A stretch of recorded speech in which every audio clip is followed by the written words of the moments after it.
அத்தை வாங்க அத்தை, சாப்பாடு ரெடி ஆயிருச்சு. மீன் குழம்பு வச்சிருக்கேன், வாங்க சாப்பிடுங்க. இல்ல மருமவளே, எனக்கு வயிறு ஒரு மாதிரியா இருக்கு. நீங்க போய் சாப்பிடுங்க, நான் அப்புறமா சாப்பிட்டுக்கிறேன். என்னங்க, நீங்களாவது வந்து சாப்பிடுங்க. இல்ல சின்ன பொண்ணு, அம்மா எப்ப சாப்பிடுறாங்களோ அப்ப நான் அவங்க கூடயே சாப்பிட்டுக்கிறேன். ஏங்க கொஞ்சமா சாப்பிடுங்க. வேணாம் சின்ன பொண்ணு, நீ போய் சாப்பிடு போ. இல்லங்க, எனக்கும் வேணாங்க. இங்க பாரு சின்ன பொண்ணு, இதெல்லாம் பார்த்துட்டு இருக்காத. உனக்கு எப்போ பசிக்குதோ அப்ப நீ போட்டு சாப்பிட்டுக்கோ. உன்னை யாரும் எதுவும் சொல்ல மாட்டாங்க, சரியா?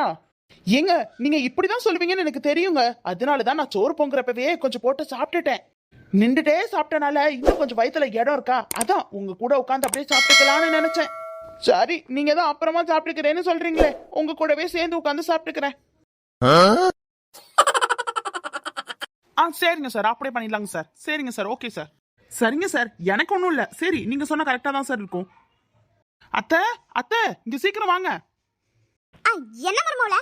அத்தை கொஞ்சம் சீக்கிரம் அந்த சோஃபா மேல ஏறி பாடுங்க. ஏன் மருமவளே? அத்தை நான் சொல்றதை செய்யுங்க, சீக்கிரம் சோஃபா மேல ஏறி பாடுங்க. ஐ மருமவ நமக்கு ரெஸ்ட் விடுடா. அத்தை அந்த 2 கையும் சேர்த்து குமிச்சு வைங்க.